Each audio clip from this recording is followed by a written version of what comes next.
Well, this is a fun one. A pair of recent high school graduates is back home after the thrill of their lives in New York. Fewer than 100 teens were invited to an exclusive showcase of the top theater talent in the country. Amazing. It's an experience that Chris and Senna just won't forget, of course. 10 News reporter Bobby Lewis is on the road in Tampa, where lifelong memories were made in the Big Apple.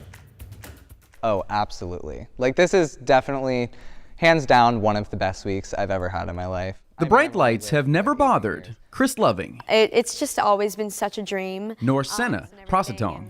I think I was always just so in love with acting. The stage is where these teens feel most comfortable and where their dreams came true last week. It's essentially the all-star game for high school musical theater students. This is when we saw our faces in Times Square. Chris and Senna made their Broadway debuts last week. Two of just 86 teenagers from across the nation to be handpicked for the National High School Musical Theater Awards. And it's about a week worth of training where they get to work with some of the best in the Broadway industry. Stepping on the stage that first time when we all got to the Minskoff Theater and took that first step, it was so surreal, and like looking out into the audience and seeing all the seats and knowing we were going to perform on Broadway was shocking. So it's really like the best of the best in high school theater, like the best teens, like the next generation of Broadway.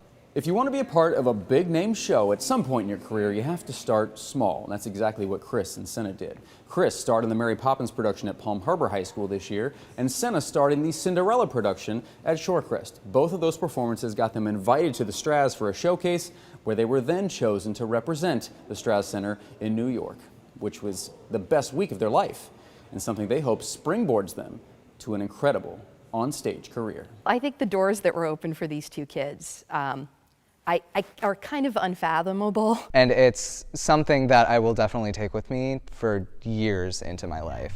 You know, I will be on my deathbed still thinking about this week. So impressive. You know what it takes to get there? Yeah. Wow. So Senna won the Best Performance in an Ensemble Award in New York. I mean, this just keeps getting better. She's going to NYU in August. She will fit in well, and Chris is going to look for performance jobs. I'm sure he will get hired. Congratulations. Yeah, to both of them. Bravo and bravi.